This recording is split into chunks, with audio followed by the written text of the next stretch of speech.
incidentally. Well, one has more white than the other, so I'll call her. All right, so Lemon, you have the floor. Good evening and thank you for having me tonight. My name is Victor Cariou. I'm the Ghana correspondent for Radio France International, TV5 and Le Monde Afrique. These questions concern the diplomatic relationship between the United States of America and Ghana and Africa, and the deportation of migrants from the US to third countries in Africa. Your Excellency, with regard to this matter, how do you perceive the recent deal between the US and Rwanda, Eswatini or South Sudan?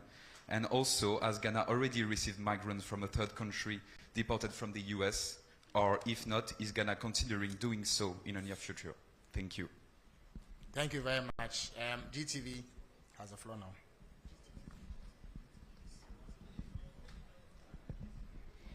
Thank you. Good evening, Your Excellency. You announced that the government will remove the minimum capital requirement for foreign investors under a revised Ghana Investment Promotion Sector Act during your visit to Japan. Your Excellency, is the government not removing the protection that shields Ghanaian enterprises by removing the minimum capital requirement? And also the concerns about the Ghanaian traders with the activities of the Nigerian trade partners in the country.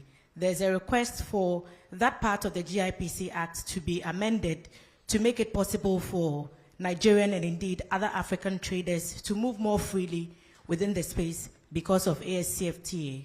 What are your views? Thank you. Thank you very much. Kojo Yankson has the floor now. Thank you. Good evening, Mr. President. My name is Kojo Yankson. I'm the host of the Super Morning Show on Joy. Mr. President, you've already talked about how important it is to safeguard the water bodies and the forest reserves. But over the past 9 months since you became president, the turbidity levels in the water bodies have worsened, according to the Water Resources Commission. Ghana Water Company supports this by saying that they've had to shut down several treatment plants because the water sources are too polluted for them to process. Besides that, we know that there have been increased incursions into forest reserves for Galamsey. We've also heard from your transport minister that we are importing more excavators than ever before, over 200 a day. My question about this is about its effect on the economy. Recently, the finance minister has been touting the work of the Gold Board led by Sami Jemfi for being an anchor to the economy, especially when it comes to stabilizing the city. My question is, does your government know, is your government able to tell the difference between gold from Galamsey and gold from regular concessions when the Gold Board is buying gold from local producers? And could it be, because so much of it comes from Galamsey, could that be the reason why we are seeing some reluctance recently in the fight against Galamsey, in the sense that the IGP's efforts have been stopped and he's brought back his men from the forests? Could this be because? Thank you very much. I think your point is made. So I'll turn to the BBC now. I'm Thomas Nadi from the BBC World Service. Mr. President, during our interview last year ahead of the elections, you mentioned you were going to establish special courts to fast-track the trial of corruption cases. Could you update us on how far you've gone with that? And also, some of the oral cases border on national security, particularly the Edu Boahene one. Do you intend to take them out of court? Thank you. Thank you very much. The lady in a lot of white and black. Good evening, Mr. President. My name is Bernice Abubeidulansa. I'm a broadcast journalist with GH1 Television. In your speech, you mentioned that you are committed to resetting institutions. But there are many Ghanaians watching us tonight who are either on the verge of homelessness or struggling to get money to rent, not because they don't have money, but because we are not sticking to our rent laws.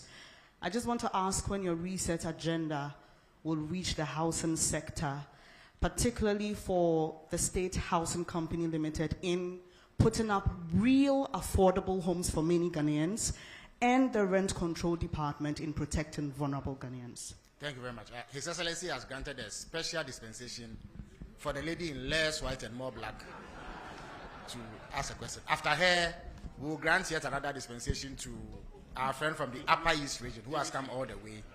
And then Randy Haji of Wezo TV will bring the question session to a close. Please go ahead.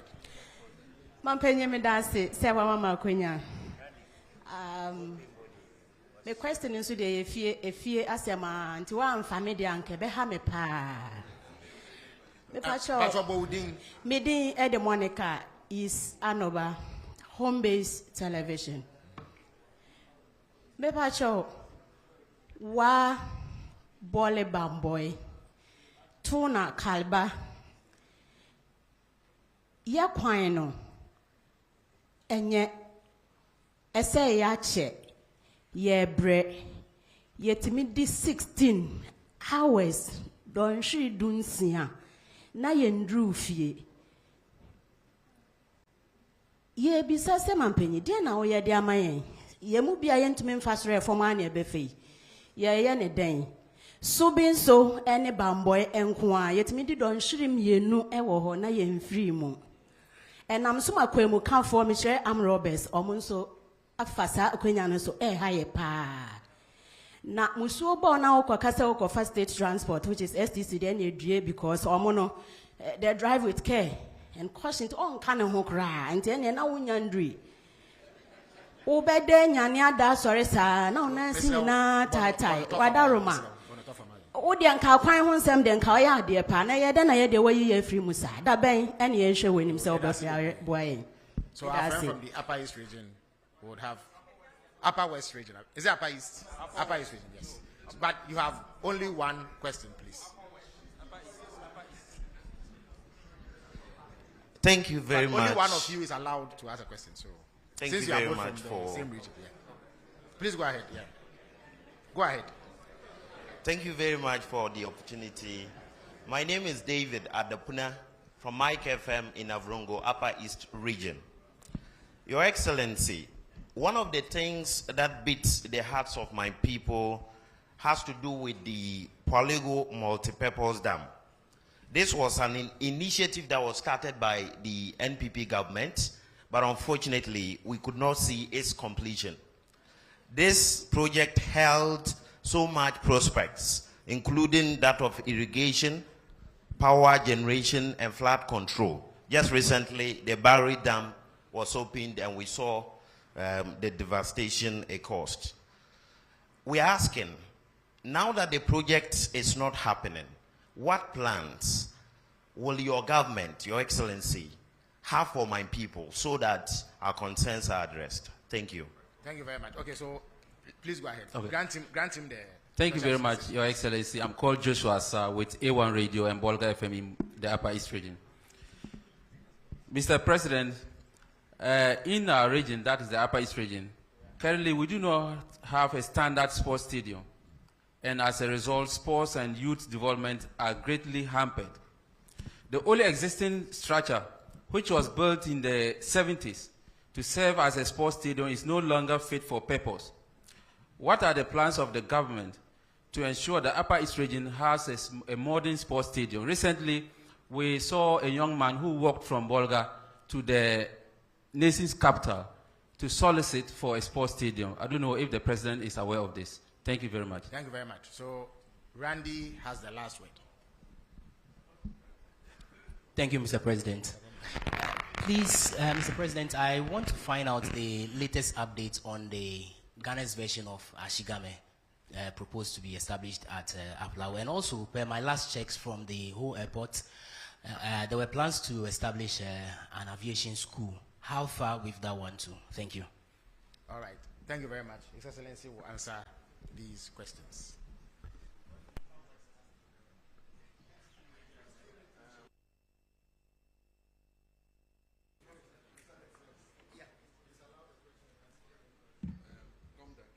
Okay.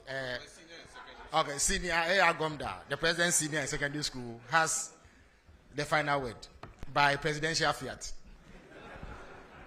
Please give him the microphone. Oh, okay. Thank you very much. Excellency, your recent directive that 2 persons be investigated for their activities regarding Galamsey went down well with a lot of people. But so far, we haven't had any outcome from it.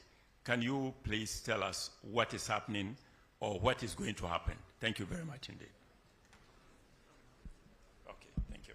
All right, thank you very much. Thank you very much. Senior, we used to call him Major in Ghana Secondary School.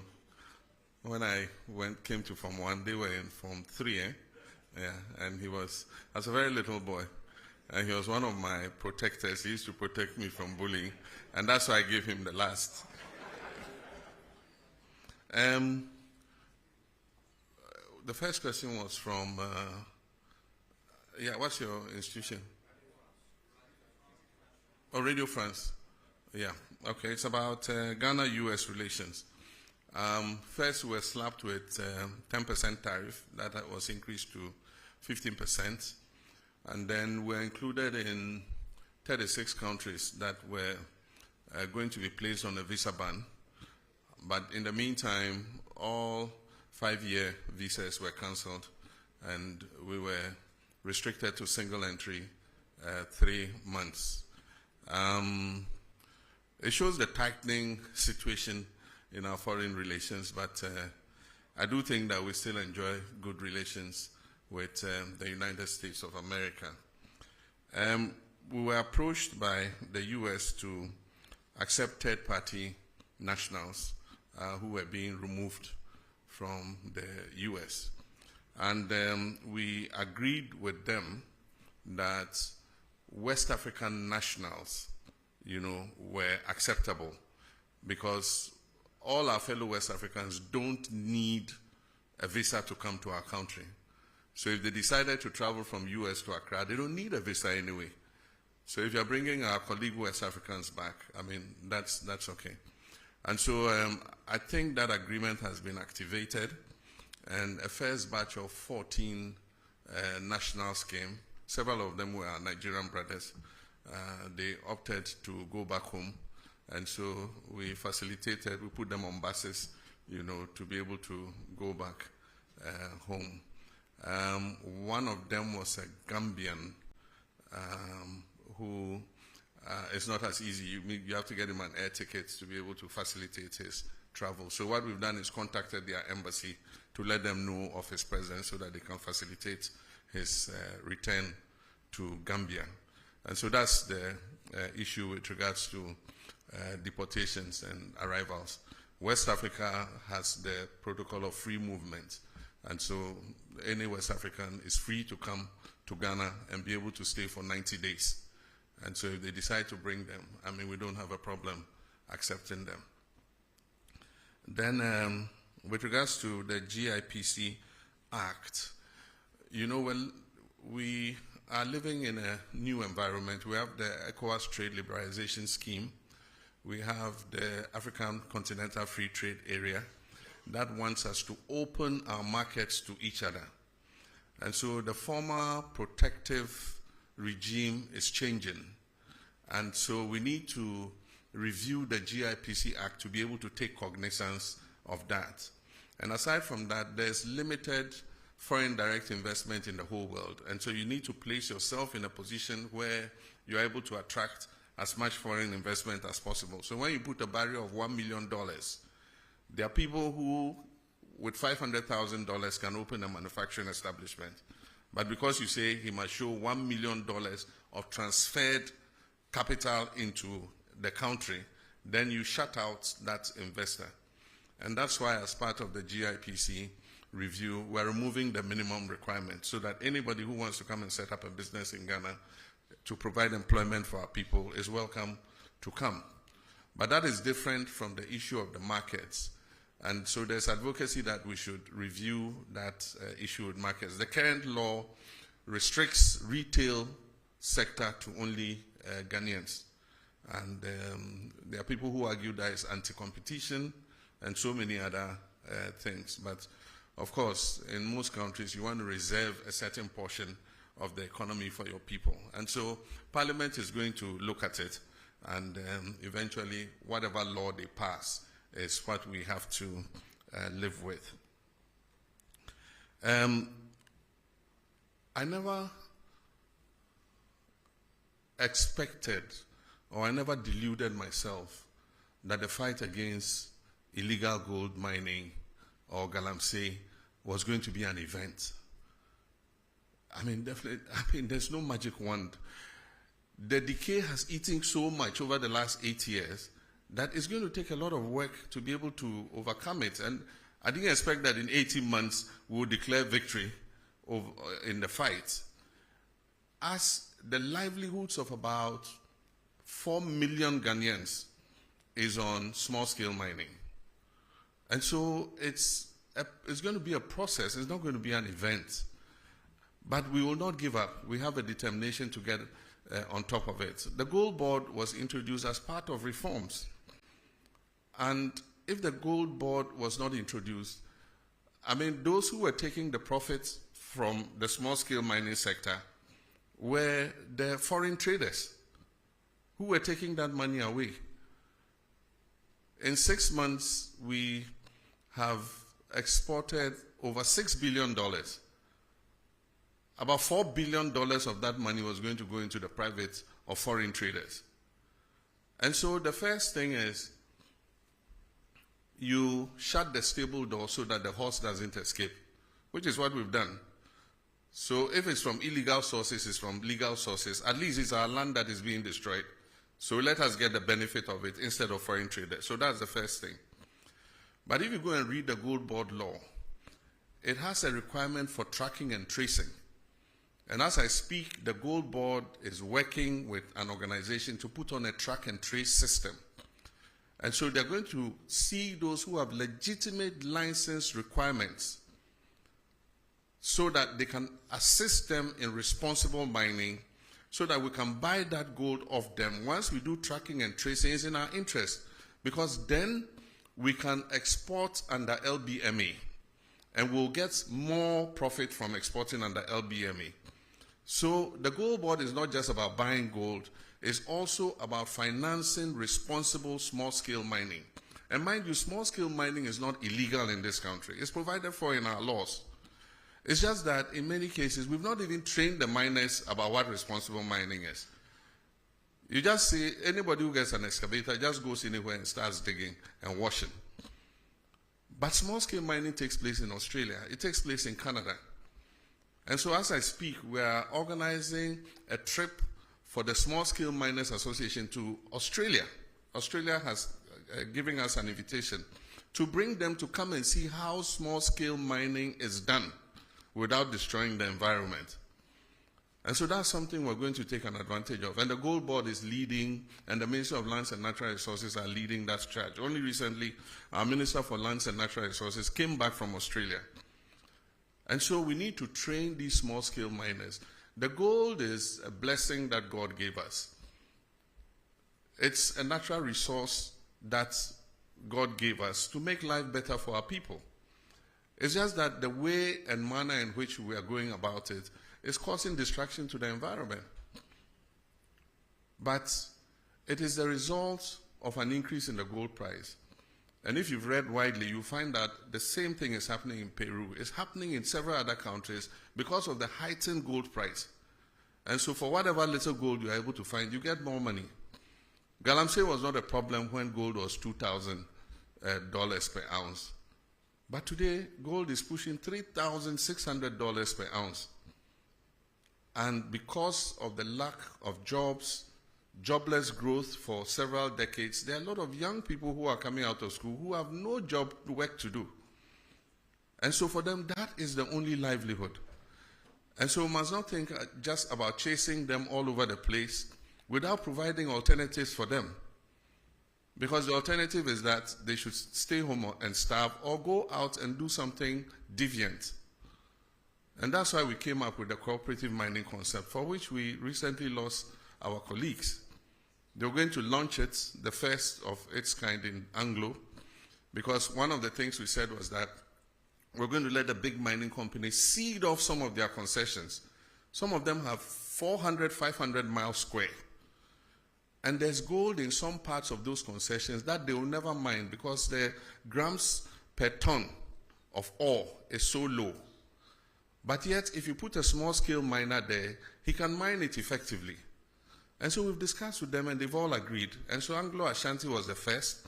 They've cut a part of the concession, and that is what Omani and Murtala and Co. were going to launch, cooperative mining, so that we'll move the small-scale miners from the forest reserves where they are causing destruction and settle them on the concessions where the big mining companies have seeded. As I speak, Newmont has demarcated an area for these small-scale miners.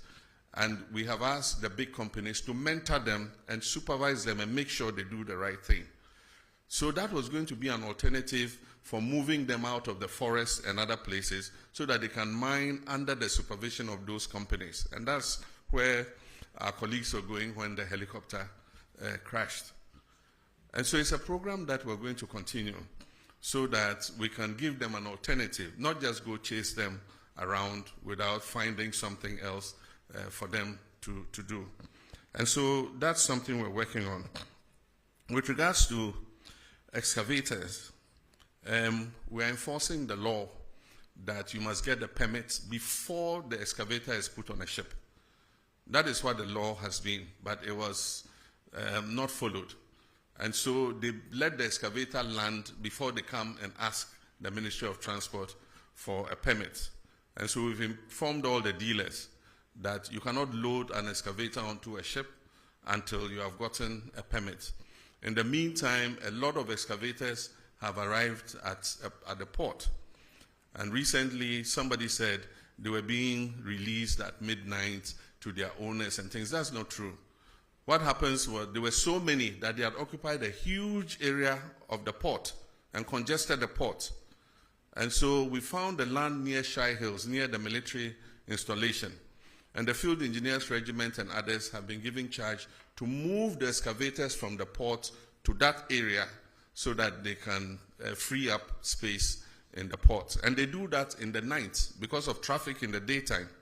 So in the night, they have the payloaders moving the excavators out of the port to the designated areas where they are supposed to be held. And before any of those excavators is released, they must be tracked, they must have a tracker on them, they must be registered by the owner of the excavator, and we must know the purpose for which the excavator has been imported. Because the construction industry also imports excavators, and so you cannot put a blanket ban on importation of excavators just because you think that every excavator is going to go into the illegal mining industry. Even the big mining companies that have licenses import excavators. And so we want to know who is importing the excavators, who it is going to. We want to be able to put a tracker on it and be able to trace that excavator wherever it is in the country. We called off the IGP's anti-Galamsey task force because they are supposed to coordinate with NIMOS, that is the National Anti-Illegal Mining Operations Secretariat. Unfortunately, they were not doing that. So every little commander in any this thing gets up, Galamsey phobia, they can't tell who is licensed, they can't tell who is not licensed. And so it was just like an attack on the whole small-scale mining industry. And so what we said was they should freeze their action. They should synchronize it with the National Anti-Galamsey Operational Secretariat so that they can be directed exactly to where to go in terms of the anti-Galamsey fight. While we're fighting Galamsey, it doesn't mean that it's a free-for-all for everybody to get up. Anybody gets up, puts on a helmet, puts on a jacket, and says, I'm anti-Galamsey. They say, we're not looking for chaos. We're looking to do it, in a scientific manner so that we do not hurt the whole of the small-scale mining industry. We talked about special courts for anti-corruption. I actually said we'll speak with the Chief Justice and see if they can create special courts for prosecuting people who are flagged in the Auditor General's report. And so that is something the Attorney General is pursuing, because every year we see Auditor General's report, it goes before the Public Accounts Commission, they say this person diverted this person misappropriated this and that, and yet no action is taken. And so Ghanaians have been saying, so what's the use of the Auditor General's report?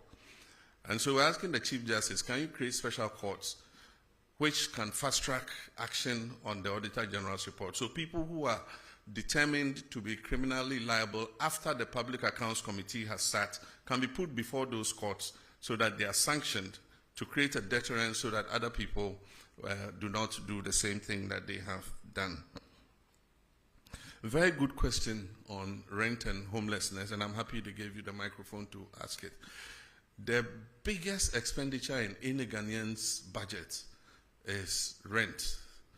And even though we have laws, enforcing them has been difficult. The rent law says that a landlord cannot charge more than 6 months. But the problem in enforcing the law is the connivance of the tenant and the landlord. The tenant won't come and report that they are charging him 1 year's rent advance because he wants the room. And so that has been the problem. And the problem is because our population is growing beyond our housing capacity. So the competition for accommodation and housing is very strong. And that is why we must expand our housing coverage. And I remember in our manifesto, we have a pledge to expand housing.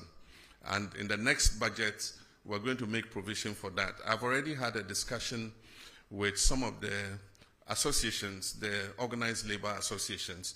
Some of them have funds that are sitting in their accounts. And they have members who want houses. So what I've said is government will match their funds. And so if they give 1 billion cedis, we will give 1 billion cedis. And then one of the banks, Republic Bank, has said that they are willing to also match with 1 billion cedis. So if we get a 3 billion cedi fund, we can start building houses in all the districts. And as people pay their down payments, it will go back into the fund and it will become a revolving fund. And governments can give it to people. I said if you have like about 15 to 20 years before retirement, you can take a house and we'll be deducting from your salary monthly so that by the time your retirement time is up, you have your own accommodation to go to. And as we take those deductions, they will go back into the fund. So it becomes like a revolving fund so that we can increase the housing stock. But the Minister of Finance will talk about that when he reads the budget in November. Minyaba, se ufi yekrom honomo. Techiman wenchi Bamboy Bole Wa Road, a major international corridor. Na nearby, adia ba say a quine say and say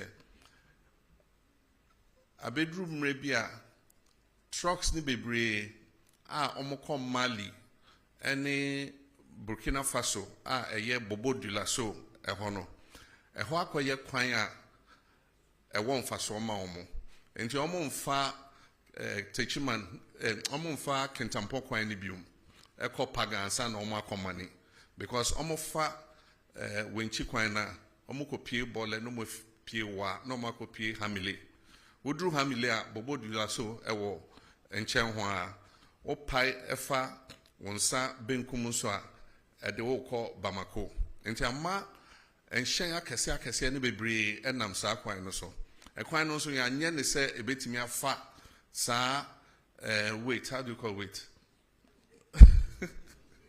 And ya nye ekwan no se ne befa sa enyoma na omofa no emu odu aha enti amakwan na se kra enti yese obia hokuru nsuo eba na na emu meboa ho na misu mi free nti ye big push no ma sheda de akoshe big push no mo enti nyame adom enche kra obehu se contractor ego so den Na fi akachom say omo ye kwan na omo nye no senia trucks e fa so no emma ne nsai biom because afa ye hu say eho e no omo pefa enti ye kwan no ne nye ne yie se na be ya omo fa so mpo a kwan no be che amayen na omo ye no so se bole ye mikrom enti me say contractor na ye no bole town roads on kai na on siesie ho emma me enti eyade a enche bia obehu se baso Palugu multipurpose dam, we are rescoping the project.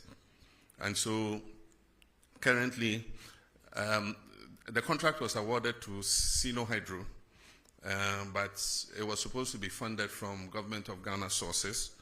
Government of Ghana didn't have the money, and so the contract was not executed. And so we are rescoping it. It means we have to do an appraisal of what the costing will be again. And what we intend is to, if possible, finance it under the big push. The last time it was to cost about $900 and something million, almost $1 billion. And $1 billion today is about 11 point something, almost 12. So that would be about 12 billion CDs. This year, the total budget for big push was 14 billion. Next year, the total budget is 30 billion. And so we'll see how we can accommodate it in phases, because it has two phases, phase 1 and phase 2. Maybe we're not able to do the two phases immediately, but we can start with phase 1, which is the electricity production, and then phase 2 is the flood control and irrigation. And so we're rescoping it, and you'll soon hear something about it. With regards to stadia, we promise to build stadia in all the new regions and the regions that don't have modern stadia. So as I speak, the Ministry of Sports and Recreation is doing the design and the costing for the new stadia. And Upper East is one of the regions that has been captured to receive a new sports stadium. That also is under the big push. What we're doing is Takwa Goldfields built a stadium, a standard stadium for their football activities. And I was surprised to learn it cost about $13 million. When government of Ghana has built stadia, it costs hundreds of millions of dollars. But for those of you who have gone to Takwa and see their stadium, it's a standard stadium. And I think it takes about 5,000 or more, or is it 10,000 people? And so if they could build it for 13 million, government too should be able to do same. So we've asked them to find out the architects, the designers, and everybody who did that stadium so that we can replicate it in our other regions that don't have a stadium.